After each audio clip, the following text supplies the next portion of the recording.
Hey guys, it's Yolanda at Dryer Buzz and of course DryerBuzz.com, where you should go right now so that you can subscribe and get your alert for tomorrow's This Ain't That Book Club. Now, you know, there's some work going on around, so as soon as I push that button, everything amped up.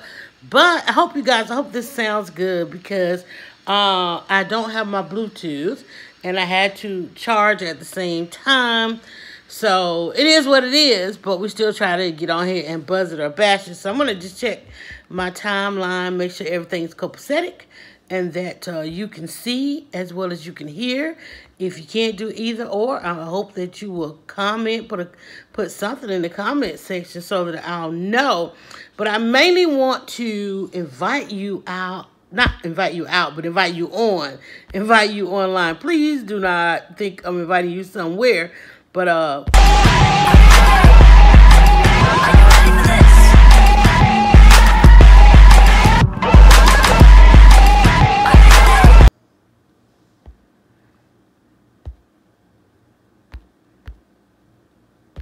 right, so on tomorrow for Wednesdays, This Ain't That Book Club. As much as we want to avoid this book, as much as we want to avoid Omarosa, we are going to comb the bookshelves and see if we can find a copy. I think it hits stores either today, and usually the stores will be ready tomorrow.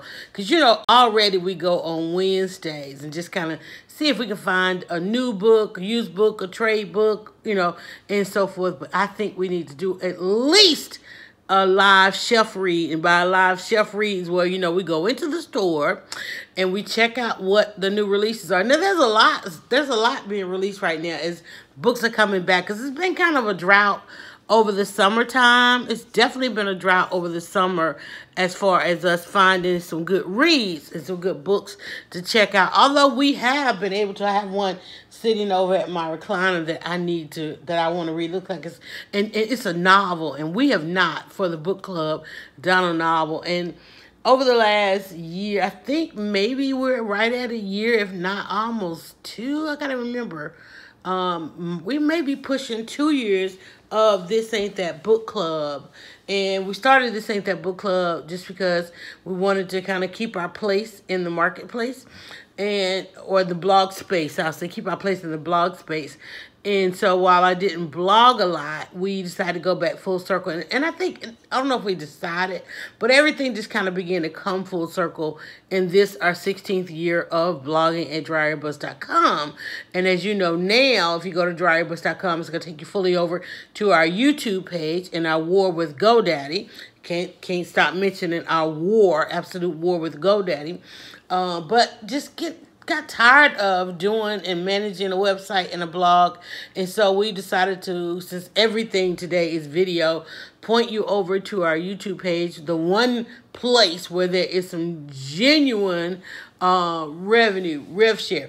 So, and I know I say that as I'm live on Facebook, but then, of course, this is also going to end up on YouTube when we get done.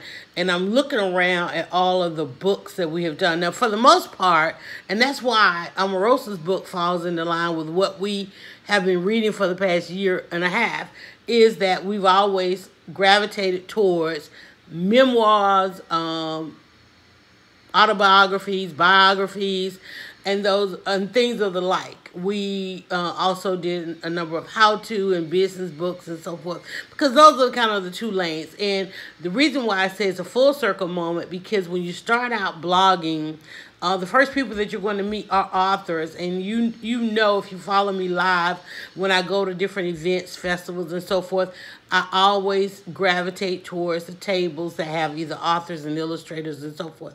I just admire people who do all the research and the writing, who let their creative skills come through, who tell their story as a storyteller, who do let their stories be told and so forth. And then those that give us great commentary, opinions, and so forth. And I love the traditional book. I love the traditional book as well as publishing. After spending a couple of years studying publishing, when I decided that I wanted to come into, and I ended up blogging because it was my goal to really start a glossy magazine, but that was during the time of the Clinton years when businesses who normally would advertise were having a very difficult time in the economy of the Clintons. And so then at the same time, the growth of the internet was going, and I had an opportunity to go a different route, which ended up proving to be awesome and amazing as I sit here with 16 years of having done some of the most amazing interviews, had some of the most amazing sponsors that have supported this thing.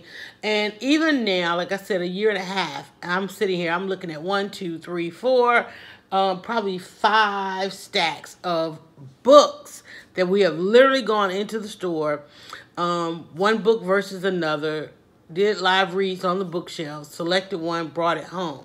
And not that we're going to bring Omarosa's book home, but we're definitely going to check it out on the shelf. And I mean, if it's really good, we might bring it home.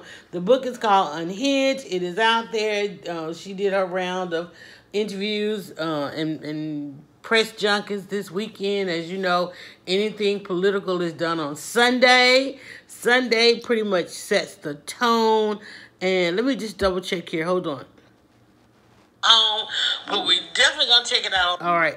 Sorry guys, I just want to make sure we had good audio because I'm charging my phone. I want to also see.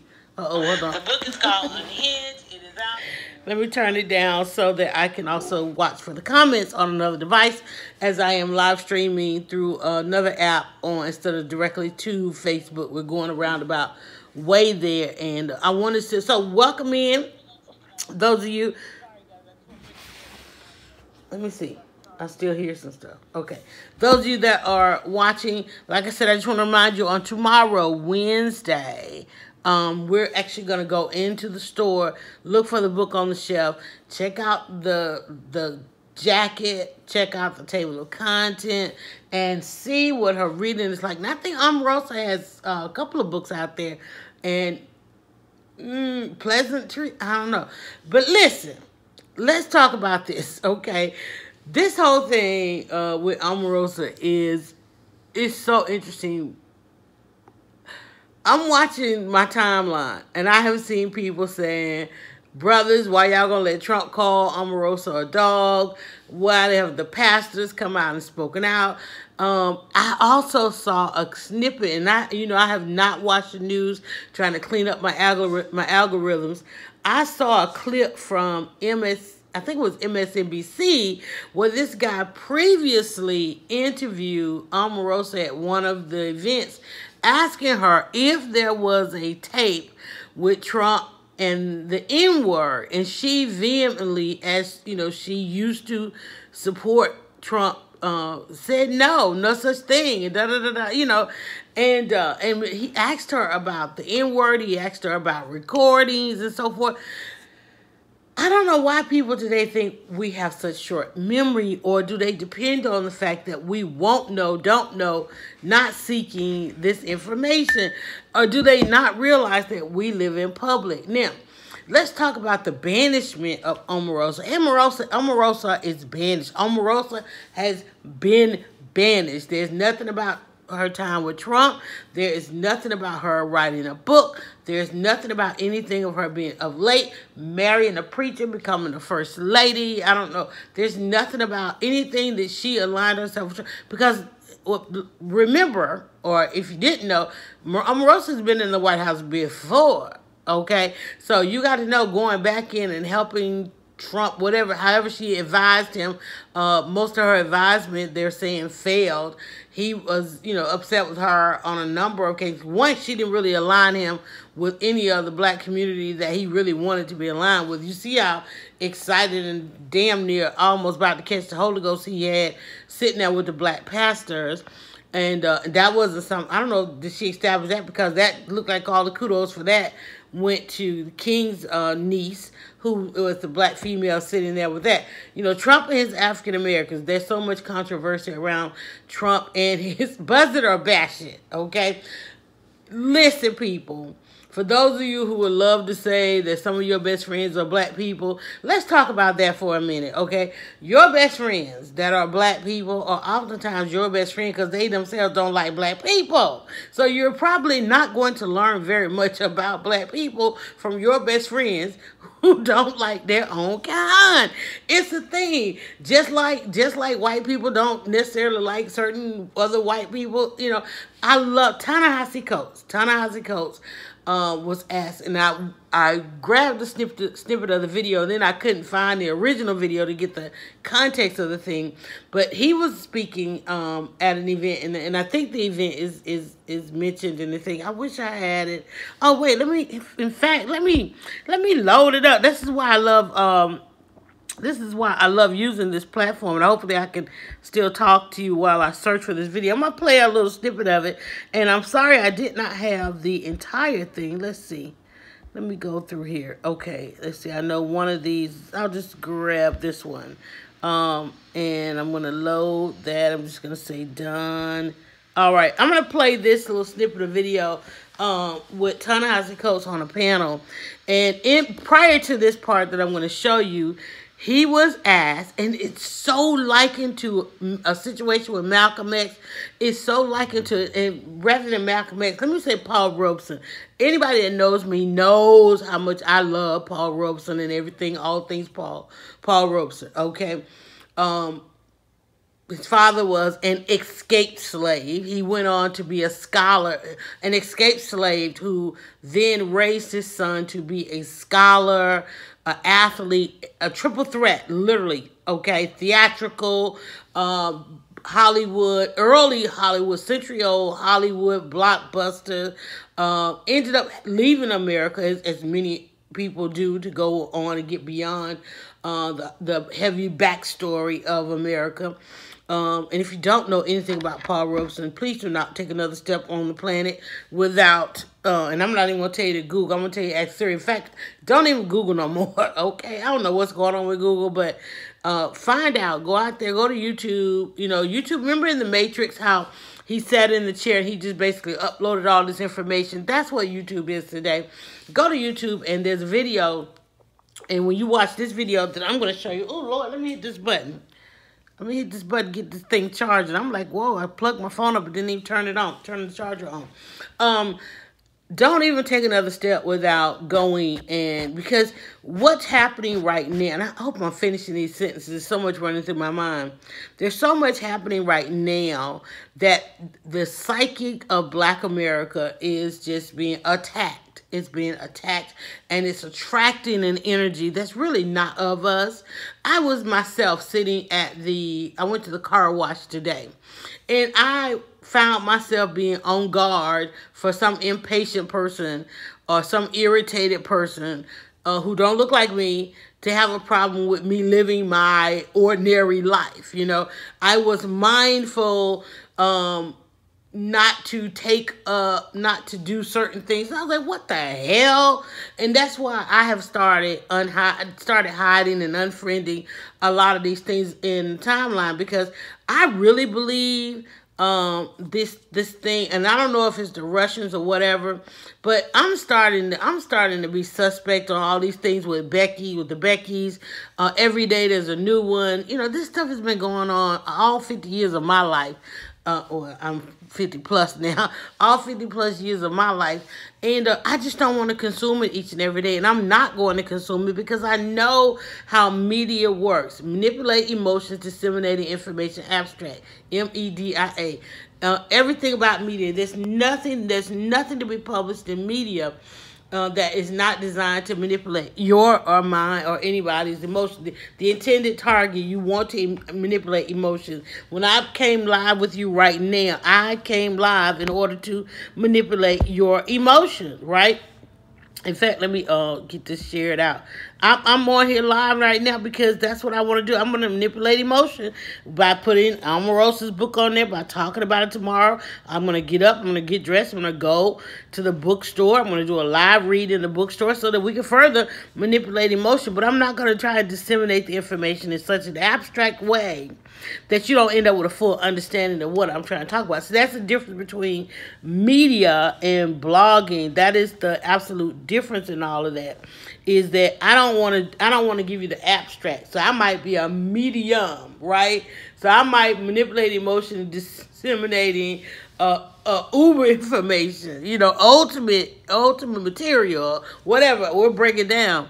So, and my other device is like, look, I need to charge too. Let me see if I can close some of this stuff out. But I really wanted to watch for these things. Okay, so what we need to understand is some of this stuff, the way it's going on. First and foremost, we've been here before. There's probably nothing that you're ever going to see in your life that somebody has not done before. So when I play this clip, Ta-Nehisi Coates, while this particular type of forum you might have not ever seen before, I've seen it before. I've seen it generation after generation where black scholars are invited into segments so that people can pick their brain. At each of those segments, because they usually happen either in environments where there's not a large African, because black folk just don't go to this stuff. For the most part. We used to go when Tavis used to have forums like this. Tavis Smiley, whom also Black America banished and ostracized over some BS with President Barack Obama,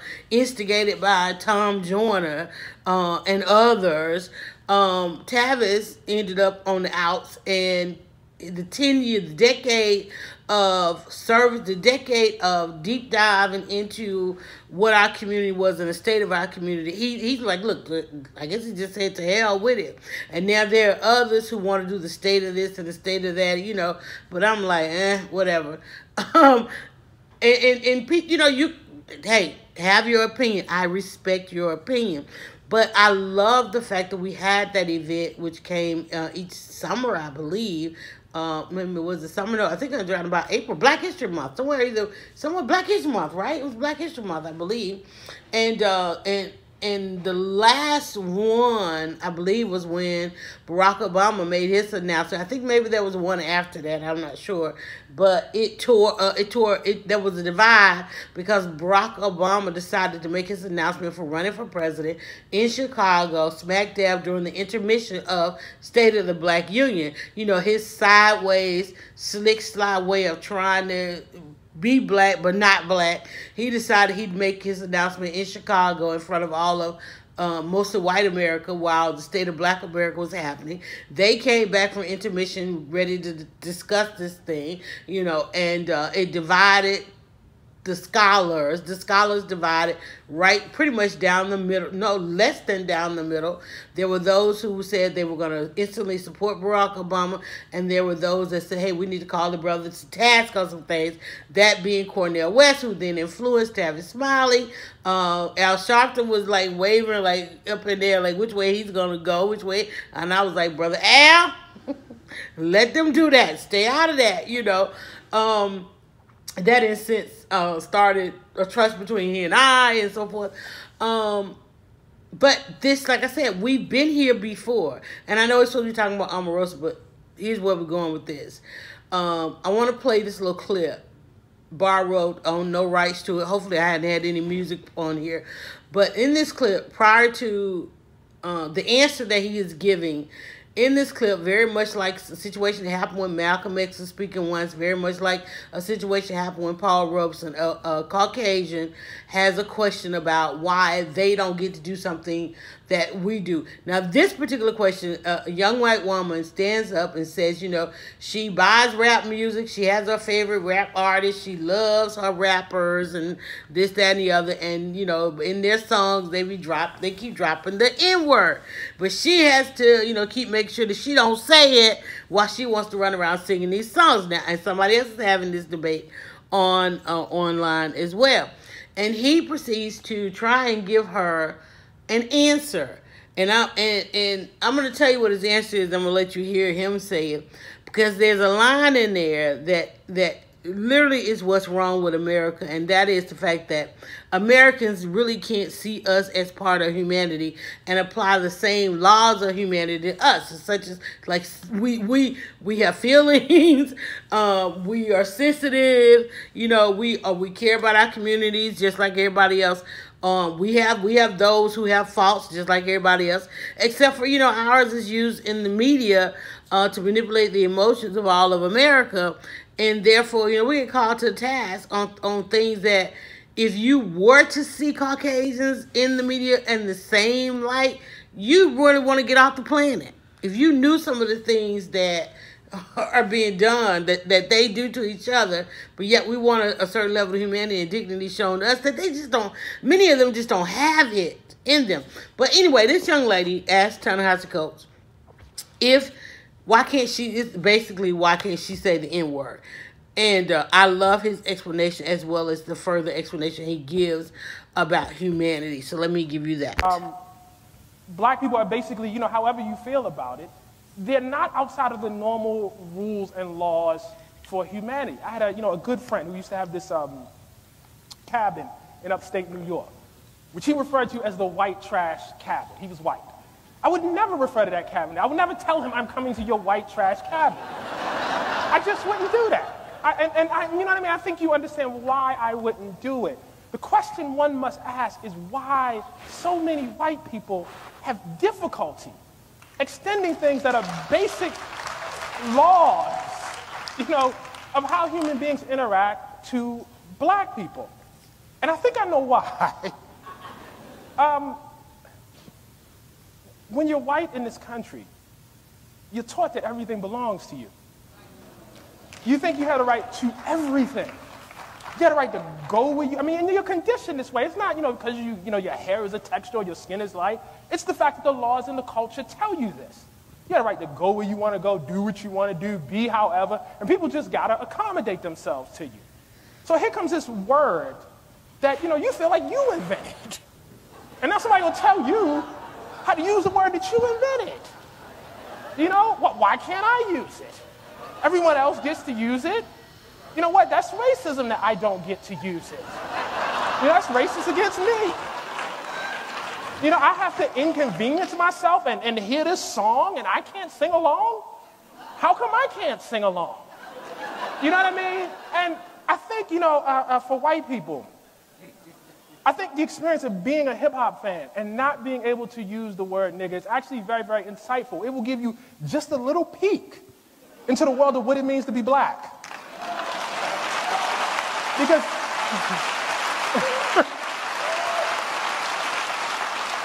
because to be black is to walk through the world and watch people doing things that you cannot do.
co-working office space today. Let's just see if we can take a look inside. Sometimes now one of the, yeah, see, here we go.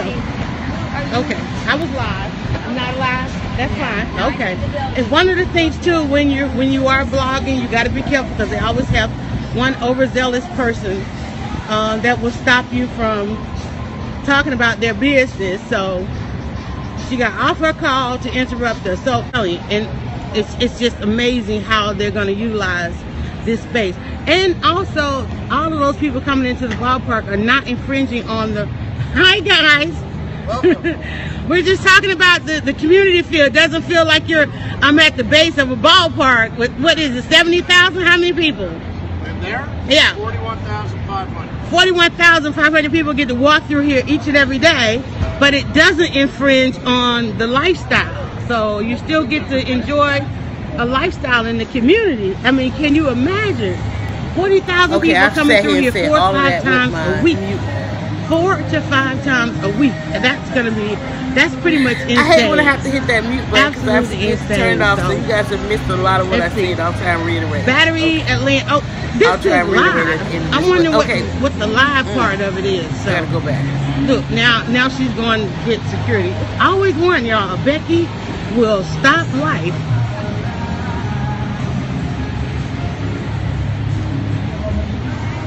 Hey man, how are you? I'm good. As How are you? See, I'm walking back, and I can see them just ahead of me where she went. Here he is. You can't have social media? Well, no. But it says you can have social media and you have Wi-Fi, and they've off. Becky went and got security. Now we can't be on social media. So that's the word that I received. When? Passing it on. Not important, but it is important because I've been out here streaming all week. And one of the things they say, I'm going on the tour, and I'm coming to the game. I'm going on the tour. I'm coming to the games, and they invite social media. Just because one person, I didn't go in her establishment, I left. Oh, you tried to go in? Yeah, I mean, maybe that was it. That was it. I went over there, she stopped me, and the one thing they ask you to do is to do social media. So I don't know if that guy. I think that guy had a question, but you gotta imagine now. That's what it's all about. You tried to go into one of the buildings. Or yeah. Like that? Okay. That's it. So yeah. Thank you. All right. Now I think I remember that guy had a question, but mind you, this security guard. I'm gonna go back and preface why I played that video because unfortunately, after we played the last video, I turned the mute on. So we'll go back and talk about a couple things. But I played that video because I was talking about the young lady asking Ta-Nehisi Coates about not being able to say the N-word, and I was talking, and I went on to say. I love the 3 points that he made in that. One, applying the same laws of humanity to black people, extending it beyond yourselves and applying those same laws to black people, and how we are, the only ones not the only ones on the planet, but we talk about throughout the diaspora that we have to walk around worrying about people who want to arrest our development. And I wanted to play that video because I was talking about the Beckys and the situation with the Beckys and how these videos, while I'm starting to mistrust the videos, I'm starting to think all these are, I don't know if these are real situations, because while they've always been there, I don't like the fact that they've been amped up and that they're flowing so freely through social media. And yes, there are some situations that are making them worse, but when it's manipulating our emotions to the point that it is affecting our psyche.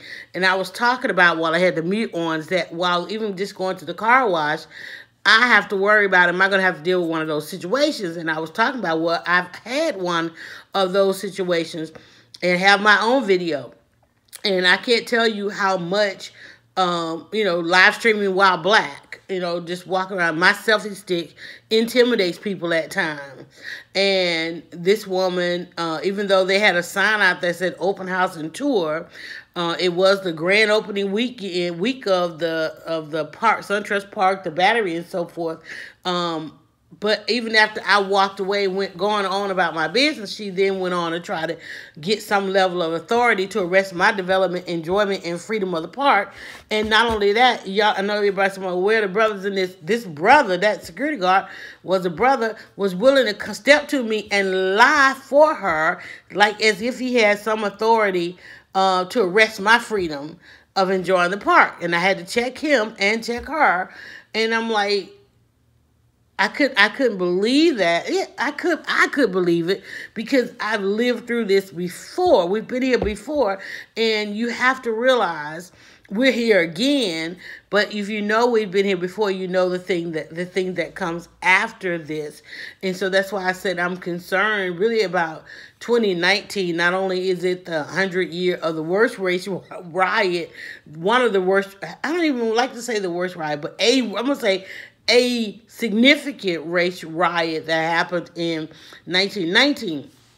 So we're 100 years after that, and there has to be a reason for all of this manipulation of our emotions over these things when the numbers of it is not as significant as we think. The numbers of these situations and things that are going on and the population of people, yeah, Trump is president, but Republicans and Democrats is always 50-50 with a very small number driving what leans one way and what leans the other.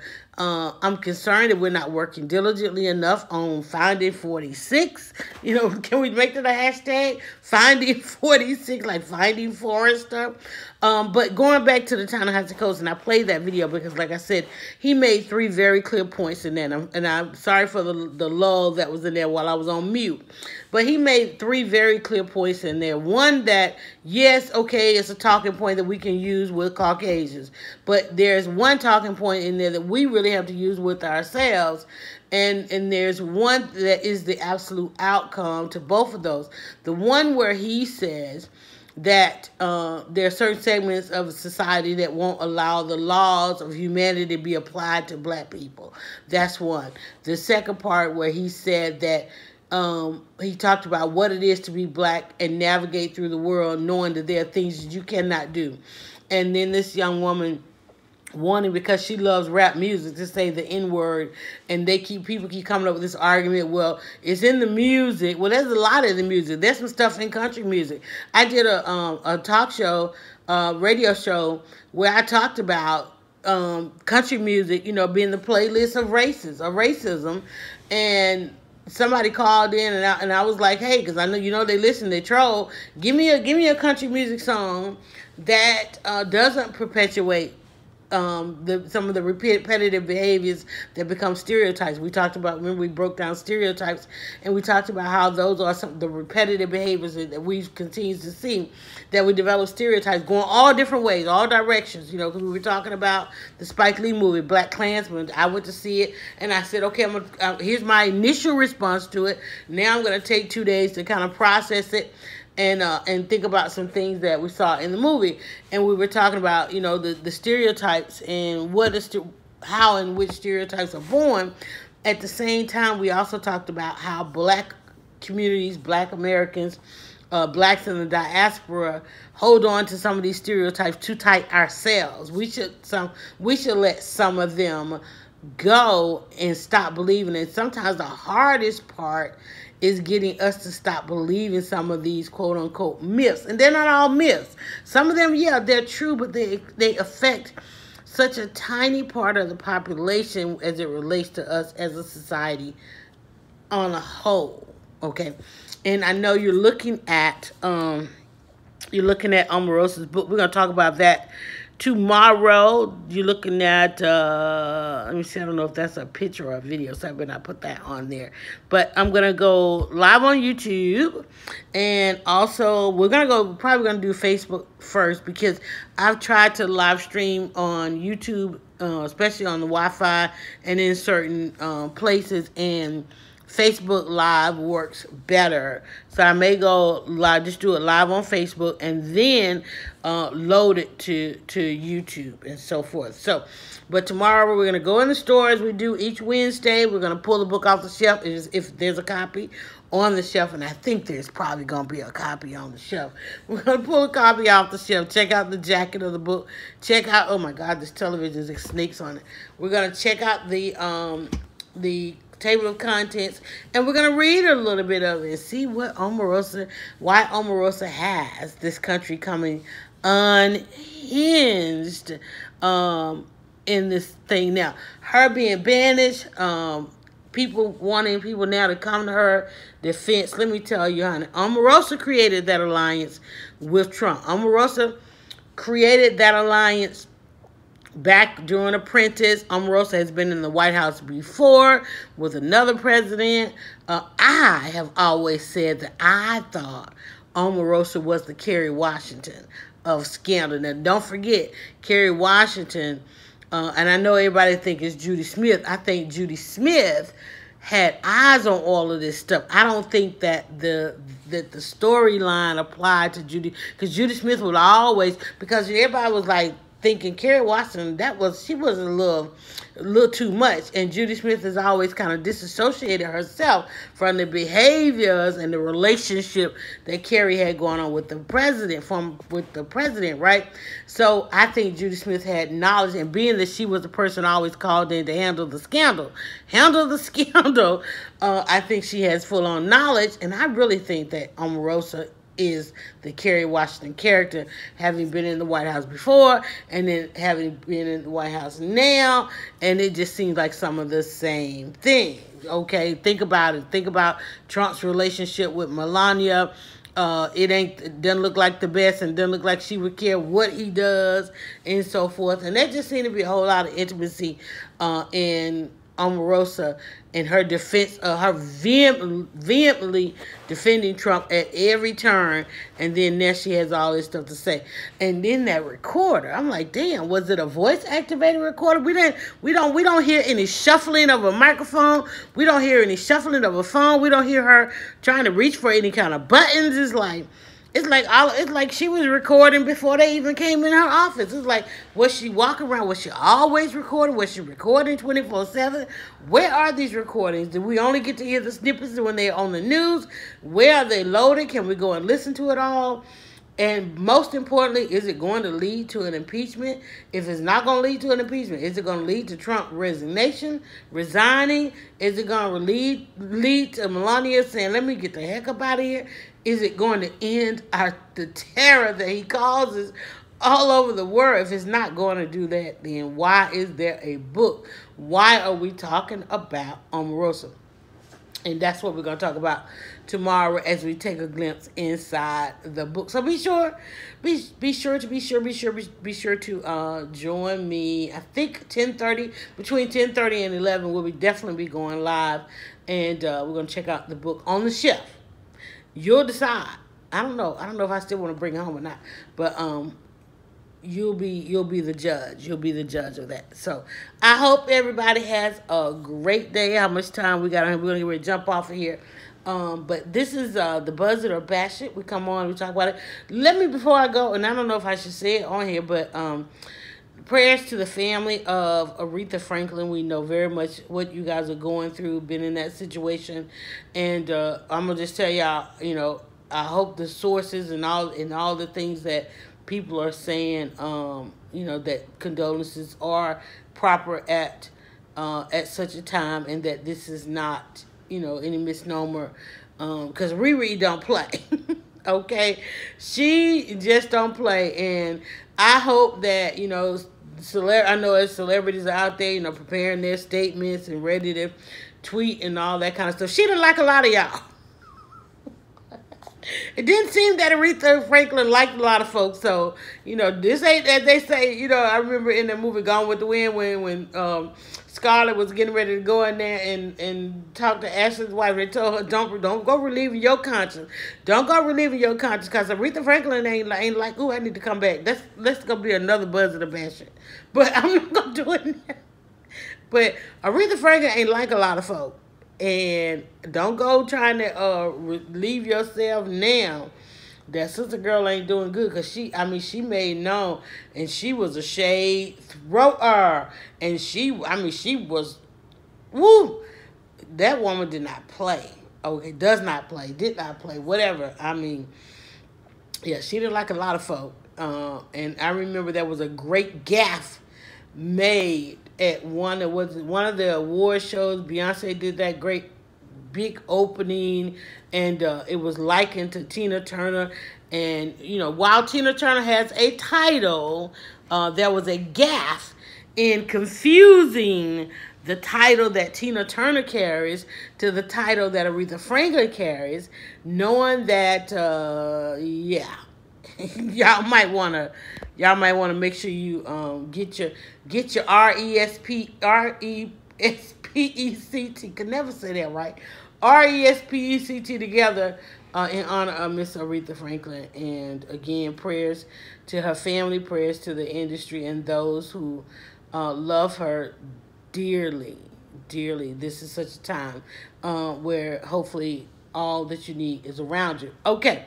All right, so tomorrow on that, and again, I'm going to try and find the original link where I got the Ta-Nehisi Coates comments.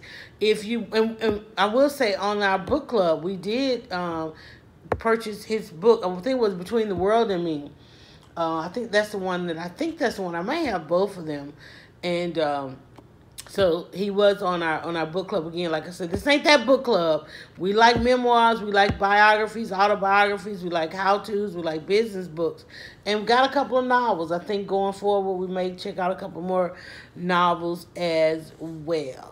All right, so I gotta go. I gotta do a podcast. Even after all this talking, I still have to go do a podcast. Check out the podcast too, on our YouTube and on Spotify and on LinkedIn, on your favorite platform. Where I answer the question each and every day, Monday through Thursday. I answer this question I get all the time, and it's, Yolanda, how do we create buzz? So you can check that out if you are in business and you want to know how to create buzz. You can check that out. We're doing the Data and Dollars series. Most of you that have been following me, we talk about the internet was created for two reasons, and that's data and dollars. And so in that series, in this series, is probably going to run about 4 podcasts are going to run together. And that will talk about what you should be extracting from social media. Not necessarily what you should be putting on social media, but what you should be getting out of social media. And I want to push that button when I push this button and press stop. Again, thanks for indulging me. Those of you that listen and enjoy the replays and sharing all that, I love you for it. If you see it on my timeline, a friend's timeline, your timeline, thank you and thank them for me and for always binging on Buzz. Yolanda Dreyer Buzz.